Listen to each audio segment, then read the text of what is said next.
আসসালামু আলাইকুম। আমি সংসদীয় আসন 56 রাজশাহী 5 দুর্গাপুর কুষ্টিয়া থেকে ফুটবল প্রতীক নিয়ে নির্বাচনে অংশগ্রহণ করেছি। তারই ধারাবাহিকতা আজকে যেহেতু প্রচার প্রচারণা শুরু হয়েছে এবং আমি প্রচার প্রচারণা শুরু করেছি। আলহামদুলিল্লাহ, দুর্গাপুর কুষ্টিয়ার মানুষের ডাকে যেহেতু আমি এখানে এসেছিলাম, আমি স্বতঃস্ফূর্ত সাড়া পাচ্ছি। আর তারা অধীর আগ্রহে যেন আমার জন্য অপেক্ষা করছিল। আমি মাঠে সেটা বুঝতে পারতেছি। আপনারা যে কোশ্চিন করলেন যে আইন শৃঙ্খলা এবং কোনো বাধা, আলহামদুলিল্লাহ আমরা এখন পর্যন্ত কোনো বাধা পাইনি।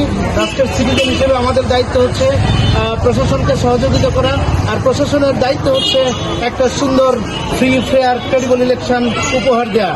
এই দুইটার সমন্বয়ে ইনশাল্লাহ আমরা আশা করছি একটা সুস্থ, সুন্দর এবং ক্রেডিবল ইলেকশন অনুষ্ঠিত হবে আগামী 12ই ফেব্রুয়ারিতে।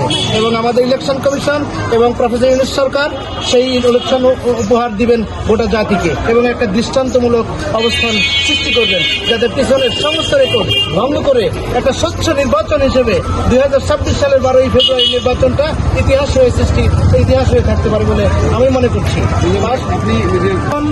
ধানের শীষের প্রতীক একজন ক্যান্ডিডেটকে দিয়েছিলেন। আমি মনে করেছিলাম আমি এলাকায় আসবো না, কিন্তু দুর্গাপুর কুষ্টিয়া মানুষের অগণিত ফোন, চোখের পানি, কান্না, আহাজারির কারণেই কিন্তু আমি এখানে এসেছি। সুতরাং আমি এর ব্যাড ইফেক্ট, ধানের শীষের ইফেক্ট আমি এখানে পাইনি।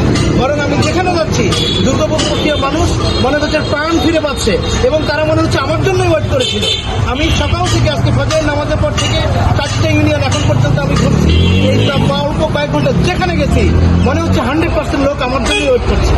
আমি তাদের মনোভাব দেখে বুঝে। সুতরাং এই পরিস্থিতি বলে দেয় আগামী 12ই ফেব্রুয়ারি নির্বাচনে বিজয় ফুটবলার হবে, আর বিজয় ফুটবল হবে পরিবর্তন এবং উন্নয়নের প্রতীক। এবং একসময় ইনশাল্লাহ দুর্গাপুর কুষ্টিয়ার মানুষের যে বিপ্লব এবং বিপ্লবী মানসিকতা, এটা যেন জাতীয় প্রতীকে পরিণত হয় ইনশাল্লাহ। Thank you.